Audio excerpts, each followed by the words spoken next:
What does it look like for you to live your best life? What would you be doing? Who would you surround yourself with? And where would you be? These are some of the questions we are going to think about today in this first ever song and story episode. You will hear an amazing song from a multi-talented musician who will give us the inspiration to live our best life. You're listening to the Positively Delighted Show, episode number 5. Welcome to the Positively Delighted Show. I'm your host, Kelsey Henry, and in this podcast, we'll be creating a positive mindset through inspirational interviews, music, stories, and exercises for building happy habits.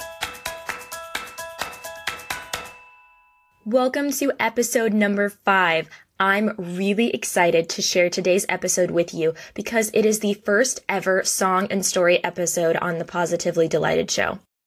Music is very powerful, and it can connect us to certain emotions and feelings.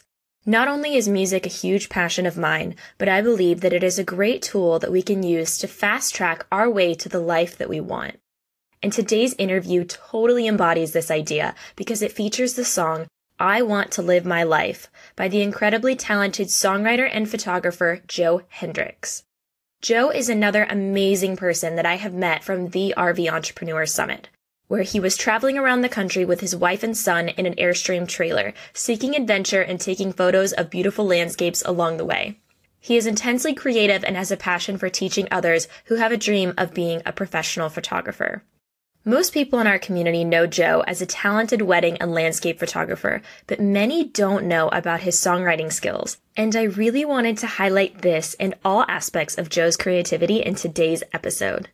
Joe posted this song in our RV Entrepreneur Facebook community, and I was in tears when I first heard it. The song is an anthem for living your best life, and I can't wait to share it with you. I hope this interview will give you the inspiration and courage to follow your dreams wherever that may take you. So let's get into the interview with Joe Hendricks.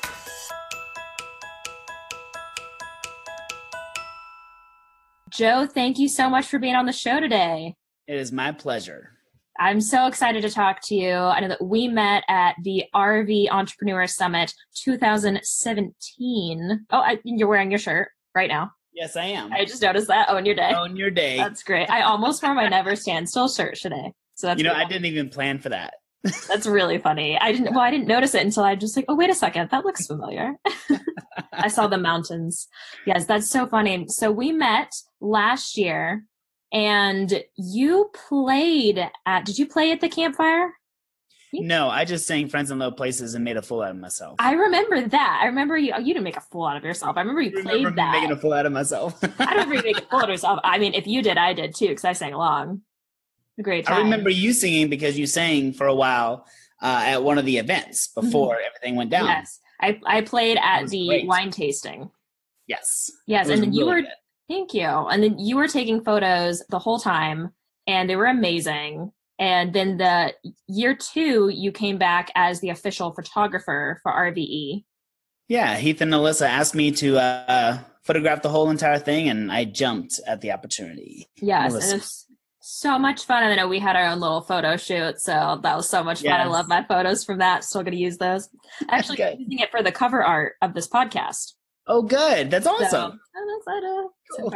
So with that, I feel like everyone at the summit and then all of our friend group, they know you pretty well as Joe Hendricks, the photographer, the amazing wedding photographer, landscape photographer, all about photography. But we don't really know much about Joe Hendricks, the songwriter here. Yeah, well, a songwriter is what I wanted to do for a very long time. In fact, I moved to Nashville to be a songwriter and did that for 5 years. And what you don't know is I got a little cut on a reality show called Tuckerville. I wrote the theme song for that. And then after that, my life just kind of changed, and I met Rhonda and I just stopped songwriting, really. Mm-hmm. And I went into the photography world and I kind of never looked back, but it's always been a dream of mine. Yeah. Well, it's just so interesting because, I mean, I know that you had mentioned it when we were at the summit this year and we talked a bit about it. And then you posted this song in our Facebook group. Mm-hmm. And everyone was listening to it. And then I think you tagged me in it, and I was like, oh my gosh, I'm like crying because I listened to the song. It's so beautiful.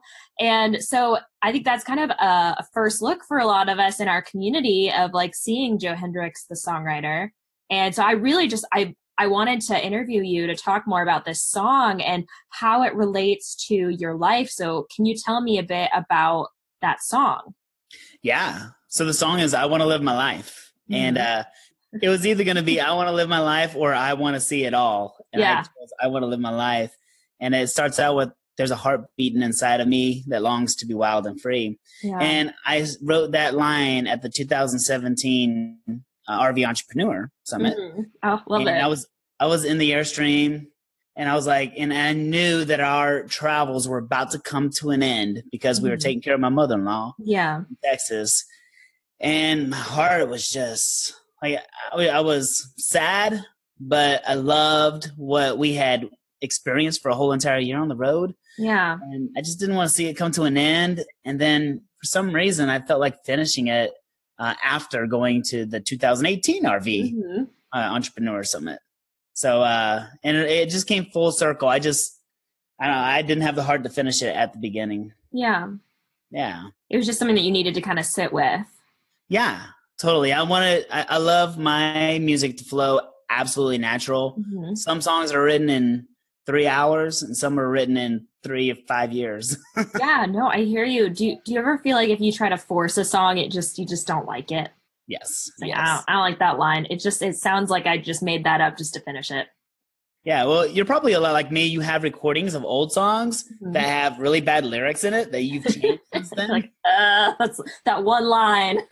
You're like, oh, that was terrible. Like, oh, what that rhyme? Like, oh gosh, I rhymed door with floor. Oh, why did I do that? Okay. That's okay. It works. Yeah. For those who don't know, because I know I'm like going into like RV community talk, because I mean, we have like our little group. Can you tell me a little bit about like how long you've been on the road? What made you decide to live full time in an RV? Well, we were on the road full time for a whole entire year, a little bit over. And we had lived in our Airstream for about 2 years straight. Okay, and the reason so you did stationary for a while then? Yeah, we were stationary for a whole year in Texas. Okay. In fact, where I am right now is where we were stationary. Okay.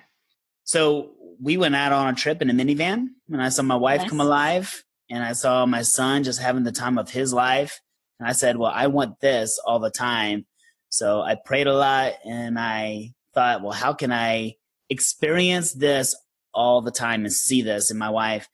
And I don't know why, but an Airstream popped into my head. So I started pursuing that, and then we started researching living on the road full time, and we made it happen.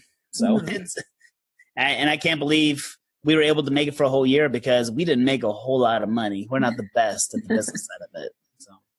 Well, that's amazing though. That, I mean, you just have this feeling and like being able to identify that like Rhonda was so happy. You're like, okay, I love to see this in her. I love to see this in my wife and my son. And I want more of that. People to identify that. Well, because when you live your life every single day and you let your life kind of run you end up watching TV at night, you know, going through Netflix and going through all the series, and you're not really doing anything for yourself. Yeah. And that's what we wanted to do. That was a change we wanted to make. Yeah. No, I think that's so amazing. And so how does that factor into this song now, where you are in this stage of your life? So right now, we've been in one place for about 1.5 years now, living in the Airstream, and we have a buyer, and we're actually selling it. Okay. And it's gone in about 2 weeks. Oh my goodness, life changes. Yeah, I know. But we're talking to some companies about going out in their RVs. Nice. And kind of sponsoring us. Cool. And no, we still want to travel. We want to travel so bad. Like, we can't even contain ourselves. We just don't want to do it in $100,000 Airstream. Yeah, no, I hear you. I mean, they're great in photos, but that price tag. That's so we'll get something a little cheaper this time. Yeah. So, can you play the song for us? And sure, I would love to. Yes, I'm so excited. Like I said, I was like in tears listening to this. I appreciate that. I hope every RVer can relate to it, you know.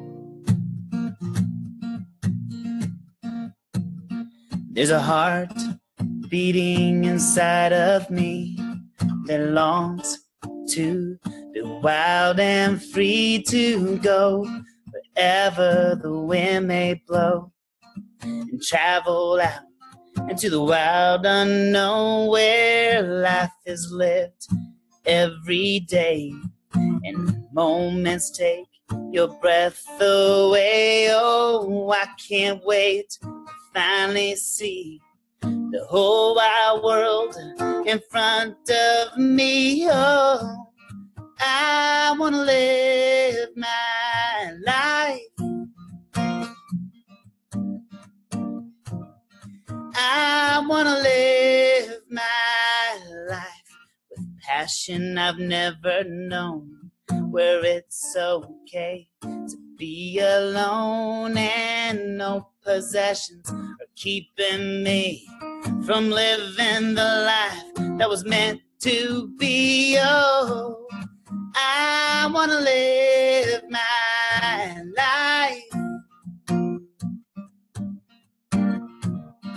I want to live my life before it falls apart, or I feel the stop of my beating heart.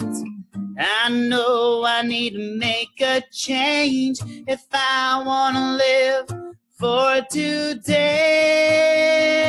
Oh, I want to live my life with courage and passion and love. I want to live my life and never give in or give up. I want to live my life and know that it's more than enough. I want to live my life. Yay! That's so beautiful. I love this song so much. Thank you. I love singing it. I'm addicted to singing it. Well, good. I mean, so I just wanted to say, when you're playing this song, how does it make you feel?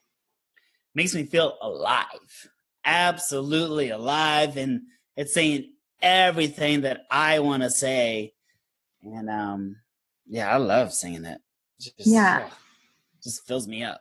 I feel like with that type of song where it's inspirational, you're like, this is the way I want to live my life. I mean, when you're singing it, you are imagining the life you want to live. I feel like you're kind of propelling yourself there so much faster.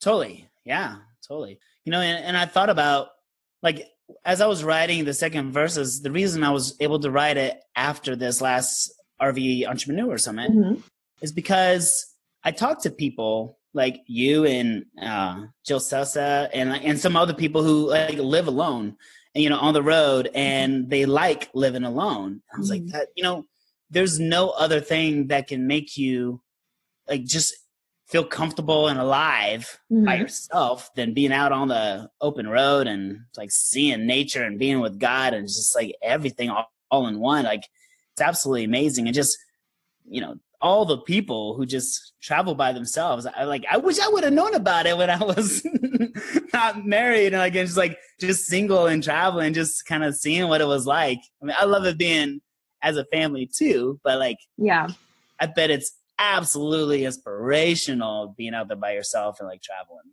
Yeah. I mean, I will say I was so inspired with talking with Jacqueline and with Catherine from the summit. And I have an interview with Jacqueline about, I mean, Jacqueline has been living in her, like, she has this truck and she's been living in it since September by herself and traveling all the way from Seattle down to Texas and back. And it just blows my mind. I'm like, I have all these questions, like, how do you safely sleep at night? And like, where do you pee? And like, what are you eating? You know, all these like very basic things. And cause I mean, I have done so much RVing like with my family, but I hadn't really done a whole lot like RVing. I hadn't done any RVing by myself. I'd done trips and stuff, but I've never done RVing. So it blew my mind. So we really had this great conversation about like, she was afraid, but you know, you lean into your fears to discover your own kind of brave. Yeah, that's a really good point because you think the fear just keeps you from doing all these things that you want to do in life. Yeah. And it's crazy once you get out there. I remember the first time boondocking with my family. I was checking out the window every 5 seconds. Yeah. But the more I traveled, the more I realized that the people that are on the road traveling all the time are people just filled with euphoria. I mean, like they're filled with good thoughts and good vibes, and they're healthy because they're out there making it happen, you know? Yeah, it's just so interesting because I mean, my whole life I've always been like, oh my gosh, I need to like triple check my car, make sure someone doesn't steal it, and like I lived out of a minivan the past month with my boyfriend, and I mean, we lived in our car. Everything I owned was in that car, and like I wanted to make sure it was locked, but I also was like, if stuff gets stolen, what's the worst that's going to happen? I'm going to have to tell all my clients that like my stuff got stolen and their stuff's not going to get done. Can they be mad at me for that? Yeah, but like, is there anything I can do? No. Like, there's like, why worry? If it's locked, there's nothing else I can do. That's right. Yeah. But I mean, you know, you can prepare and have backups and all that stuff, obviously. Yeah. I'm like, okay, I'll like upload my stuff to the cloud. I'll, you know, do this, and this. I'm not just going to leave it unlocked. I'm not going to leave it out. But like, if I've done everything in my power to protect myself, I don't need to worry over it at that point. Right. That's right. Yeah. So interesting. So with this song, and you talk about how you want to live your life. So I'm just curious, like, what does it look like for you to live your best life? For me to live my best life. What does your best life look like? I mean, you talk about like, you know, like I want to live with courage and with love. What does that look like to you?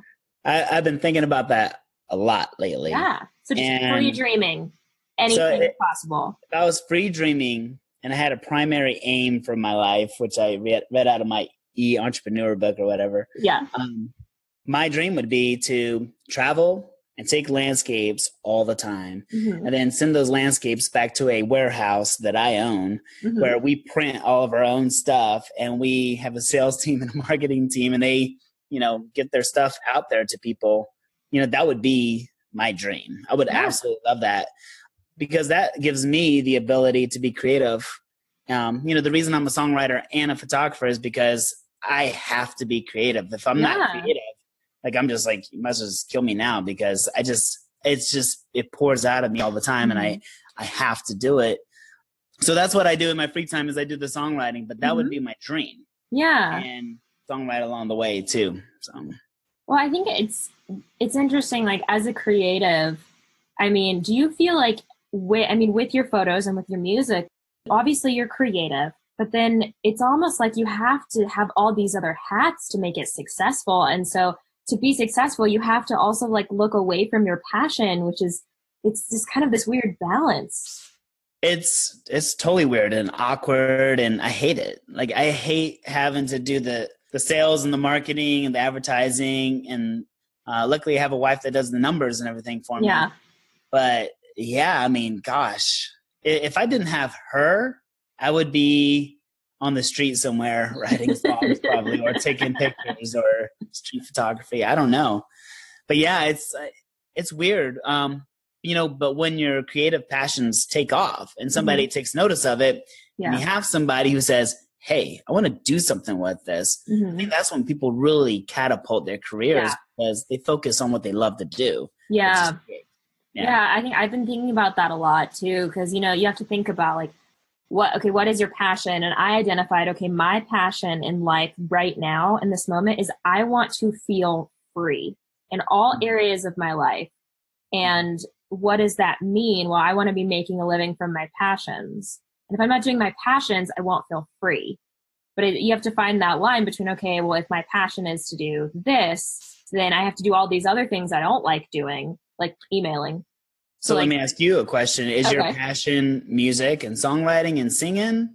Or what is your passion? I have it up here. I have a purpose statement that I created. And it says, my purpose is to use my positivity and creativity to encourage and inspire others to live a life full of delight, laughter, and fun. That's awesome. I like that. And I heard someone recently say, if you are to inspire others, in a certain way, because I say like I want to inspire others, you have to be what you want to inspire. So in order to inspire others to live a life full of delight, laughter, and fun, you have to live a life full of delight, laughter, and fun. Yeah, definitely. So, yeah. You know, it's so funny as you're reading that, our motto for the giving print was to share the beauty of God's creation with everyone to see in a way that brings hope to others. Yeah. You know, kind of similarities there where like, you know, we both want to give hope to other people and like inspire them, you know? Yeah. Definitely. Can you talk about what the giving print idea is and what you hope to use that for maybe in the future? Yeah, the giving print's on a break right now, but what it is every time you buy a picture, you get two, one for yourself and one to give to someone else. And the reason it's on hold is because explaining that to people through a website turned out to be a little difficult. And every single person that came up to, I had to explain it to. And that was brought to my attention by some people from the RV Summit. Because, you know, everybody's helping each other out. If you haven't gone to the RV Summit, you need to book your tickets for next year as soon as they're available. RVE 2019. There you go. And we don't know where it is yet, but it will motivate you big time. Yeah, and it'll sell out fast, so buy your tickets. It will, definitely. But yeah, so I've had to refocus my creative attention in a different direction, which is teaching people photography and working on my landscape. Yeah. So I'm curious, just kind of talking through this, like what part was difficult for people to understand with the message? Because it's kind of like the Tom's model, right? I mean, instead of the company being the one that gives it away, you essentially get two and then you give one to a friend. Right. Well, the first thing that always caught everybody's surprise is that they got two. Yeah. You know, they always wanted the one picture because they liked the picture. And then I told them, well, you have two, you know, one to give to someone else. And you can see their brains start thinking, well, who am I going to give it to? Yeah. You know, and I think that's just one more step that people didn't want to have to do. They just wanted a picture on the wall. I'm wondering if too, because I know that when I was looking at the photos, I was like, well, I love this one. Then I really love that one.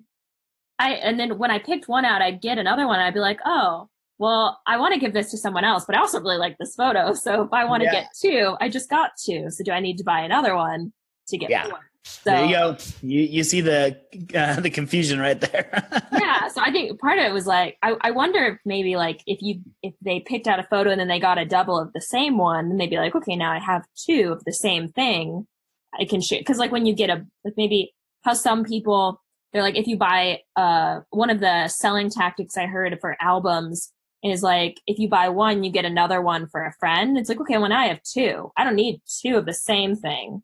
So I'm going to give it to a friend. So maybe something there. Yeah. You know, it's like spreading the love kind of. Yeah, exactly. Yeah. I'm really into the band Midland right now, country band. And if I got two, I would totally give the other one to somebody else. But like, you got to hear this. Yeah. Like this is awesome. You need it in your life. Yeah, no, I love the idea of the giving print because I mean, I'm really into greeting cards and I had my business where I was trying to figure out how can I like make a fortune selling handmade greeting cards. And I was like, the travel passion and the crafting just didn't quite mix very well. But I love the idea of that, what it embodies, you know, like a print, a gift, a card, something that you're giving to someone else to bring them joy. And that's exactly how I marketed it for a little while. And that's what I wanted to do was I wanted to put in the greeting card category because I wanted to give somebody something they're not going to throw away. Yeah. You know, and you get a greeting card and you throw it away and here's this majestic picture. Like, no one's going to throw that away, I hope. No. Yeah. Although I've seen one of mine in a garage sale. What? Yeah. Was it like in Nashville or? No, it was 50 miles away in the next town over in Texas. It's like when you're an author and you see your book at Half Price Books. Yeah. You're like, what? Why? Or like your album or something. Are you working on an album right now? Yes, I have my second album coming out. It will be this summer. I have big plans for it. But again, it's like I have the music we're working on it. I see it coming together, but I'm like, I have a degree in marketing, but yet the marketing aspect of it, I'm like, I could do this and I could do this. And I have to post on social media. It's really hard to market for yourself. Like you could probably market for me super easy, and I could probably market for you super easy. But when it comes to marketing for myself, I don't know. It's hard. Yeah. Like writing about yourself. Because I mean, well, yeah. And you're a humble person. So you don't want to be like, this great album of amazing songs is coming out, but somebody else could totally write that. Like this album of majestic sparkle. Like, I'm going to use that. Roll the disco ball. Exactly. No, that's so true. I'm kind of wondering, like, maybe I wonder if there's some kind of market out there for like just partnering with people like, here, I'm going to market for you and you're going to market for me. You're going to tell me about your company. You're going to write it all down and then I'm just going to do it for you. And then you're going to do mine. And then we don't have to like, we can still be humble. And then I could be like, Joe's amazing photos. You need to buy them, Kelsey. Like, it'd be like, oh, it's someone else. Interesting idea. Yeah. Yeah. So. You always have different parts of the business that you need other people for. So exactly. It'd be cool to have a business that puts those people together. Yeah. And I think that's hard because you're creative and you're like, okay, I have this product, I'm trying to sell it. And like, if I want help, I have to pay for it or barter for it or something. I already just invested all this money in this album. I mean, you could bootstrap it yourself, but you may not also be the best person for it. So it's a interesting roller coaster. It is. But the roller coaster eventually comes to a place where you aren't going up and down all the time and you're leveling out and you're doing stuff. There you go. Yeah. Yeah. There you go. And you're like, it's a roller coaster that just perpetually goes up. Right. It just keeps going. Eventually it goes back down and you're going fast. Yes, exactly. There we go. And then you're just like coasting. That's right. Yeah. You're coasting. Wow, that's really funny. Well, that's really exciting. So with living your best life, how can you get there? Well, you get there one step at a time. You get there, knowing what you want to do in life, which I know a lot of people don't know what they want to do. But if you know the person you want to be, then you can start taking steps to be that person. Yeah. And you'll find that, and I'm saying this for everybody listening, you'll find that, eventually all those opportunities are going to present themselves. But what you don't need to do is stay at home thinking about, well, who do I want to be? No, you need to get out there and be the person you want to be and just enjoy life, enjoy the people around you, and get out there and do stuff. Yeah, and just so like going out there and just being whoever you are so that you can discover who you want to be. Yeah, definitely. And you were saying you were out there in the minivan and, you're kind of exploring yourself, figuring out who you are. And, who knows, traveling might not be the future that you want, but you're out there giving it a shot. You're trying it out. And then you're going to have other opportunities come up where, someone wants you to market. And then maybe you realize, marketing is your thing. Or maybe that songwriting opportunity comes up where and you're doing all these different things that you love to do. And the opportunity is going to present itself. And I want you to know that opportunity has presented itself to me many, many times with landscape photography, and many, many times I have not been prepared. So like what, for example? Like I'll have a company every once in a while that's a little bit bigger saying, hey, Joe, I want to license your pictures. Like, okay, here's a really good example. I had somebody recently want to use some of my Airstream pictures for a book, a book that's supposed to be going nationwide. Wow. And, so I checked with Airstream and everything else, but I really don't know what to price my picture at for a book. So I asked friends and I asked people who might know, but none of my friends have ever experienced anything like that. Yeah. So I'm kind of in the dark. And, me and that person are still in touch, but now we're in touch like once every month instead of every 2 days. Yeah, because you're like, it just kind of falls off. Because it's scary because you're like, well, I don't want to bid like super high and then scare them off, but I also don't want to go super low and then undervalue my work. Right. Definitely. Yeah. Yeah. So, yeah, I mean, it's a lot of preparation. Mhm. And when those opportunities come, if I was prepared for something like that, it would have been easy. Hey, yeah, it's $5,000 for this. It's a flat fee, blah, blah, blah. You can use it. And they're like, Yeah. oh, okay. Yeah. So with that, how would you recommend being more prepared? The way I would recommend being more prepared is by getting out there and do the stuff. So like the only thing I can really relate it to is wedding photography, because I've been doing that for the last 10 years. Absolutely. And when I first started in wedding photography, I was very low in price. I was like $800 or $1,000. And I didn't know what I was talking about. So people would ask me questions and I was like, well, I'll find out for you how much an album is. I didn't know anything. Yeah. Fast forward 10 years, doing it all the time. Now somebody comes up to me, I can answer any question that anybody has about anything at a wedding. For any situation, any book or I have prices for it all. Yeah. And now I get $7,000 a wedding. Yeah. And the difference is that I'm very, very confident in talking to these brides because I've experienced it all. Yeah. So I would imagine it's the same for any job, songwriting, marketing, anything, podcasting. If you do it long enough, you eventually come across all the situations that you have to handle and you understand it a lot. Yeah. Yeah. And I would say like with a wedding, I mean, I've always just thought that like wedding photography, I mean, that is a very special craft because like that's people's special day. Oh yeah. Like that. One day. This is that one day that they're spending like their entire life fortune on, and it's like they're going to make it perfect. And that's a lot of pressure on just everyone. Yeah.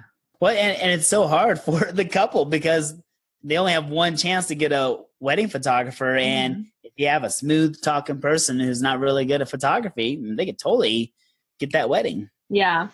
Yeah. It's such an important thing. But any of these situations are so important. So, if somebody came up to you tomorrow and said, Kelsey, oh my gosh, I love that last song that you just came out with. I want to use it for this commercial that's going to air with Winnebago or whatever. And you might be like, I don't know. Like, I mean, it might stump you. No, like it stumps me right now. I'm like, oh, that's a good point.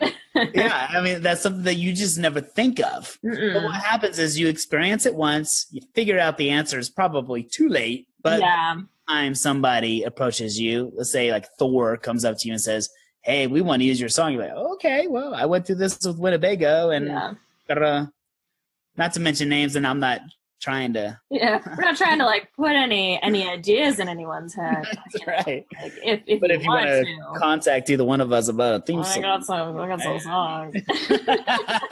You may listen. Yeah, we'll send this podcast over. And That's right. Yeah, that's so funny. But it's a really good point. And I think especially like with your creative products, I mean, that you've created, you also want to be so careful with like the contracts. And I was watching this movie it was Walt before Mickey the other day. Yeah. And talking about how like this other company had licensed his work and he didn't know. That just blows my mind. Like, I mean, even when I worked at like a corporate office, I put it in my contract. This company has no rights to any songs that I have written during the time I work here. Just want to make that clear. Totally. Well, it's the same thing with the Ray Kroc movie. If you see how McDonald's was first formed, I think it's on Netflix. Okay. It's the same kind of situation where Ray Kroc swooped in, took McDonald's for himself from the people who made it. And now it's like a global phenomenon. Without him, it wouldn't have happened. But the contracts and stuff, it was wishy-washy. Yeah, that's so interesting. Like, again, you have to have so much that you think about. Yeah. So when do you, where do you post these podcasts at? Well, I am about to launch. I was doing a 28-day podcast challenge. Okay. And I was supposed to launch my podcast by the end of this month. Okay. But we were like ending our van trip halfway through. And then I went on this like 5-day trip for a bachelorette party by myself. I drove like 800 miles. Oh boy. Just in the weekend. And I'm like, you know what? I know the information from what they posted. I'm not going to kick myself about not getting it up until maybe a week later. Yeah. As long as you're still doing it. I'm still doing it. Yes, absolutely. But I'm like, okay, well, I really still need to record like my intro of the podcast and do my music and do all of this. But I want to get it out there. But if I wait a couple extra days so it's not super rushed, then it'll be a better presentation. Totally. Yeah. And nobody's going to know the difference between launching it today and launching it a month from now. It's still going to make the same impact. Well, I really wanted to launch it with that group because I was like, well, then I have like this launch team. But then I thought, well, I mean, our RV group is so supportive and a lot of the interviews are within that group. So everyone's like, that's a built-in launch team and that's a more engaged one anyways for me. So why don't I just, I'm like, I've been reading this book lately called The Aladdin Factor. And it talks about like, if you want something, you just need to ask for it. If you don't ask, no one will ever know. Yeah, totally. And I've been reading this book called the 80-20 thing, which is, 20% of your audience creates 80% of your revenue. Absolutely. Yeah. And you're right. The RV, entrepreneur support group is just tremendous. And they're amazing people. We're all doing the same things and everybody wants to see everyone succeed. So yeah, that's wonderful. Yeah. Yeah, no, I love that so much about the group. Like you said, everybody's just super supportive and everybody's very engaged. I think it's also because our friendships are mostly online and then they translate in person. Yeah. So we're all like super engaged online. But we're super excited to see everybody in person. Like, oh my gosh, it's really, I know like the RV summit this year, it was just, I feel like it was just so like soul filling. Mm-hmm. It just like nonstop, like I was exhausted all the time from just all of the conversations that I was like, I don't want to be like working right now. I don't want to be like, I'll stay up to do my work later and sleep less because I just want to absorb more conversations. Yeah, totally. And those conversations made me think so much. Like I wasn't expecting to really like soul search during this last RV entrepreneur, but I mean, I really did a lot and it was wonderful just to see so many things brought up by so many different people that made you think. Yeah. What were some of the conclusions that you came to? Well, some of the conclusions were that, I wanted to really concentrate on what it is that I love to do. Yeah. And I think I was just getting kind of off base. Like I had just made this big, huge attempt to make the giving print everything. And it wasn't really going the direction that I wanted it to. Yeah. And being a creative person, it's like, I don't know if you do this, but like if I don't get validation from other people that my stuff is working, I kind of like, they don't like it. Yeah. And that's really easy for creative people to do. Yeah. Whereas like a methodical thinker. Yeah. would be like, okay, well, I'll just do the next step, Yeah. But you're going, no, that's like my landscape and no one's buying it, or that's my song and no one's commenting on it, or and we feel like we have to get all the security from everybody else when we just need to be secure in our own thoughts and our own passions and just let them live their life out there. Yeah. Yeah, no, I can definitely relate to that. I'm trying to think like my second passion that I wrote down from the other day, it said like, first I want to feel free, but my second one was, my life is ideal when I'm sharing my music with people who resonate with it. It's not, I just want to be a musician and I'm going to go like book these shows so I can be background music at this restaurant and make $300 for the evening. That won't give me any joy. I could play those songs at home and I don't know, I wouldn't make $300, but I'd still like, it wouldn't give me the joy. Whereas like if I'm playing a show and I'm resonating with people, then I just get so much joy from that because someone has been impacted by it. Someone has listened to that song. Someone has seen this photo of their favorite place and it reminds them of these beautiful memories. Like they've connected with that. I'll never forget this one night at a place called Tiffin Tavern in Alexandria, Virginia. I had sang the dance at an open mic thing. And then this guy asked me to sing it again. I was like, ugh, okay. Looking back, and I kind of like sang it half-hearted. Yeah. And he came up to me, he said, my brother died a couple days ago, and that was his favorite song. I was like, oh, like hit me. And then here I was, half-hearted, but this guy, you never know. It was filling him up big time. Yeah, you never know how much you're touching somebody else until, they verbalize it. And but you have to understand that there are people who are listening for sure. There's no doubt. Yeah. Have you ever heard of Patreon? Yes, I have heard of Patreon. Okay, cool. Yeah. Have you? Patreon is a good vessel for someone like you. Well, because that's the thing. I met someone at a conference a few months ago, and he's like, everyone needs Patreon. If you have a creative craft, everyone needs a Patreon. And I'm like, well, you're making like thousands of dollars off your Patreon. You're in these kick-ass videos. Like, Some people do. Some people do make a lot of money off their Patreon. But other than that, like, I've always, I don't know, I'm kind of like on the fence about like what it would entail. I just want to make sure that you're providing a ton of value. Because I remember when I was 14, I played this show and my aunt said, well, after you finish, go ask people to tip you. And I was like, ask people to tip me? Gosh, how awkward. Am I like begging on the street? Like what? I'm just like at this restaurant, these nice people are just having their dinner. And so I went around with the jar and I was like, hi, I'm the musician. I should have just been like, hi, do you want to tip the musicians? Like they wouldn't have known I was up there. But I was like, hi, I'm the musician. Would you like to tip me? Yeah. And this one guy was like, why should I? And I was like, you don't have to. Dang. He's like, well, what are you going to use the money for? I was like, I'm going to go to Tasmania someday and see Tasmanian devils because that's my dream. And he's like, here's $20. So he just wanted to know why. And so because of that, I wrote a parody and it's called This Boot Was Made for Tipping. Nice. And so I put out a single cowboy boot and I play this boot. These boots are made for walking. And I say, this boot was made for Tippin. And that's just what you'll do. One of these days I'll make enough to buy the other shoe. I like it. And it's awesome. Because I'm literally telling people like, I hear the cash in your wallet and I hear the change in your purse. My boot's looking pretty empty, but don't mind me. I've seen worse. But it's funny. And I'm being like super out there, like put some money in this boot. But I mean, it's funny because people will just be like, oh, ha ha. And I'm like, I mean, you can just laugh and not do it. But see, I just send a 6-year-old kid around everybody. Can you tip my daddy? And there you go. See, I just need a child. That's what I need. There you go. Maybe like someone else's child for a while. Eventually I'll have my own. Yeah, just like borrow a child. That's a business in itself. Can I borrow your child? Tip collection. Well, what I did I had this show. There's this great place in town where I play at, and it's like an outdoor barbecue place.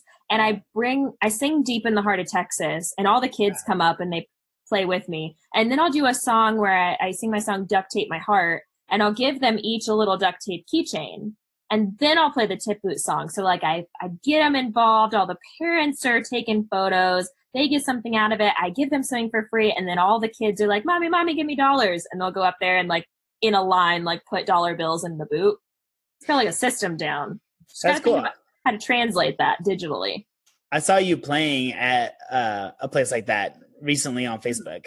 Yeah, that's where it was. Cool. Yeah. Yeah. So that's interesting with Patreon. Like, have you thought about doing that for yourself? Yeah. I have a songwriting page up there. Mm-hmm. I haven't told anybody about it. You had that. I haven't told anybody. Well, I don't know. You don't, if you want to put this in, you can, but just patreon.com/Joe Hendricks. Okay. But it was for the Giving Print. And I had, $150 coming in a month for Giving Print. Hey. But that's not how I wanted to run it. So with the Patreon thing, I said, well, you'll get access to all my songs through YouTube. If you pay a little bit more, you'll get a free download of everything. And then I had another tier, which was, you give me ideas, I'll write custom songs about it. Because one of my favorite things to do is just to make up songs on the go. I love it. And it's like, and for me, like, I feel like I could pop those out when I'm in the mood. Yeah, when you're in the mood. When you're not in the mood, it's really hard. Like, this song, like, you suck. Yeah. But sometimes I'm in the mood in the middle of an open mic, and I'll have like 50 people out there. I'm like, give me a subject. And like the last one, somebody gave me hard-boiled nuts. What? So I made like a song about the nuts, and everybody was cracking up. It was pretty funny. So like, if I gave you a subject right now, you could just write a song? Probably. I don't know. Okay. You want me to try it? Yes, let's do it. That sounds like a lot of fun. Okay, go. I'll do it with guitar. Okay. How about a song about positivity? Positivity. Okay. All right.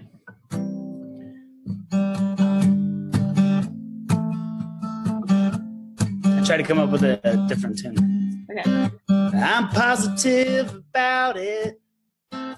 I know you don't know, but I can write about it every time I go home.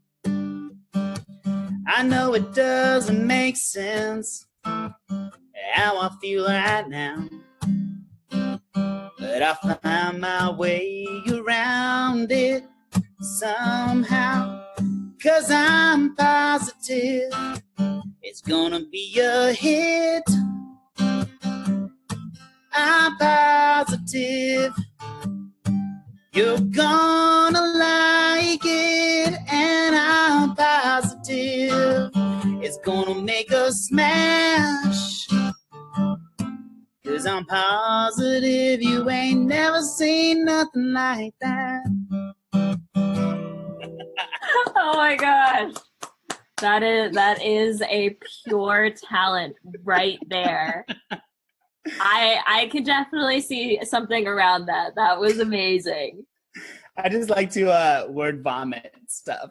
No, because it's totally just like anyone who can just like come up with stuff just right at the moment. I'm just so impressed. It's usually a lot funnier, like when I do it at open mics, because I'll notice stuff because people don't think I'm making it up. Some people think like I've already done it. Yeah. So I'll pick out stuff that I see and I'll put it into the song because, I mean, otherwise they just think I'm like hood swallow, whatever it's called. Oh my god. Hoodwinking, or I don't know what's. Yeah. It's like, oh my gosh, that's so funny. We should do that like in between sessions next year at RVE Summit. Like you just like write songs about the audience and keep them distracted while we're like putting people's microphones on. Oh, that would be so crazy. Huh? I will suggest this to the bosses. You could be like, dump your black dink. Yes. Can you write an album of like, you can just like partner with Liz and just be like, I'm going to write songs to go with your book. There you go. Yeah. Liz Wilcox, one of our friends, she has this book called Tales from the Black Tank.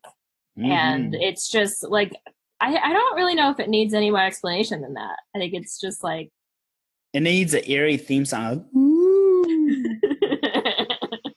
Tales from the Black Tank. Exactly. Yes. And all the hilarious things that happen with #RV Life. So if you had an album about all of those types of things, I think that would be pretty great. Nice.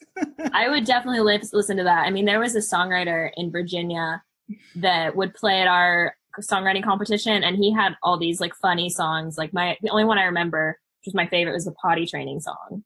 Uh-huh. And it was just like I'd just be dying every time. So funny because I never really been able to write humor, so I'm so attracted to it. It's just so amazing. Yeah, most of the times when I write, I'm like usually that's been what I say with my life is that I haven't written a lot of songs since I've been married because my life's been good. Yeah, isn't that kind of the problem? You don't have problems, so you don't write about anything. Oh yeah, I mean that. I had so many girlfriends I'd write songs about. Like you can chronologize my life. Yeah, same. Who I was dating. Yeah. It's so funny how that works. Yeah, because you're just like this song. That one's for me. That was a bad time. Yeah. Yep. Oh, it's so funny. Yeah. Well, next time we'll have to do a song about like something with RVing, like dumping the black tank or something. That would be pretty amazing. Okay. Well, I'll start thinking about it. You think about it. Well, Joe, it's been so much fun to just talk through all of this. And what I just want to know, what advice would you give for someone who they're like, I want to live my life. Mm-hmm. What can I do today to get started? Get out there and live it. Just like literally, whatever makes your heart pound, what just moves you, no matter how expensive or cheap it is. If it's just like helping people out at your local church or, working at a food bank or, trading stocks on the stock exchange and you've just always wanted to go to New York and go figure it out. Seriously, like get your butt out there and do it because you have one life. You're not going to do any good for yourself sitting on the couch moaning and groaning about it. Get up. And, we're not going to always feel like getting up. So when you do feel like that, do it. Because there's so many days where I'm not motivated enough to get out. Yeah. That's just like when you feel the urge, like just act on it. Act on it. Act on it immediately. Oh, I love that. Get some people to hold you accountable. Yeah. Hopefully RV entrepreneur. Yeah. Hopefully in our community, you should join us. It's great. Awesome. Well, I have some rapid fire questions for you. Oh, okay. You ready? Are you ready? Ready for that? They're positively delighted rapid fire questions. So obviously they're going to be fun. Okay. All right. You ready? I'm ready. Okay. Name one thing that makes you happy. Tacos. Name one thing that you're grateful for. Life. Favorite song you've ever written. Ooh, Rodeo and Juliet. Ooh. Tell us some of that one. Favorite picture you've ever taken. He is risen. Okay. Favorite book. Favorite book. The Bible. Okay. Podcast that you're listening to right now. I listen to Gary Vee. Okay. Something that you do for fun. Run. Something on your bucket list. To live my life. Nice. I have a bucket list. Have a bucket list? Right? I know. I'm like, I don't exactly have one either. So when, we'll keep each other accountable to do that. There you go. I'm really curious though, like with the bucket list, like at what point will you check off, like, I lived my life? Is that just at the end there? You're just going to be like, done? At the end of it, hopefully you can say that. Yeah. Hopefully you look back with no regrets. Here we go. Oh, it's so good. Hopefully. That's the dream, right? It's the dream. Yes. So where is a good place for people to reach you? My website, joehendricks.com. Okay. There's all right. contact forms on there. And you can follow all your travels and everything there. You can get to Instagram. Like on Instagram, I teach people photography and stuff, but joehendricks.com pretty much has everything on it. Yes. Okay. What about your music? Does it have your music on there?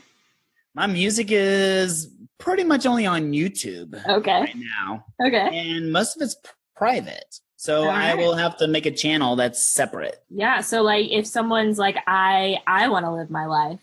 And I want to be inspired by the song, I want to live my life. Where can I buy it? I need to record it.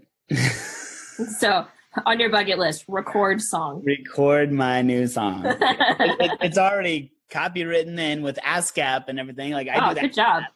Okay, so you've already got that. That's like the hardest part. So you just do that. Yeah, but like I use my little microphone to record stuff. Nice. Yeah. Well, Joe, it's been so much fun. Thank you so much for being on the podcast. Kelsey, it's been my pleasure, and it's so good talking to you again.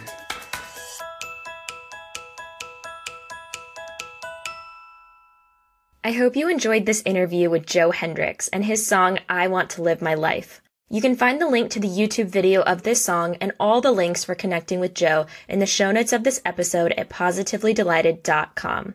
In the episode, I mentioned that Joe should record this song so we can all buy a copy. So I have one little favor to ask you before we go today. If you love this song, please go to the show notes and follow the link to his YouTube video. Then comment on it and say, Joe, record this song. Let's see how many people we can share this message with and how far the song can go. Thank you so much for listening to this episode of The Positively Delighted Show. Be sure to head over to positivelydelighted.com to get the show notes for this episode. If you like the show so far and you've been learning a lot from the content, I would love if you could go to iTunes or your favorite podcast listening app and leave a review. You would be my favorite person ever. Thank you so much again, and I hope you have a positively delighted day. See you next time.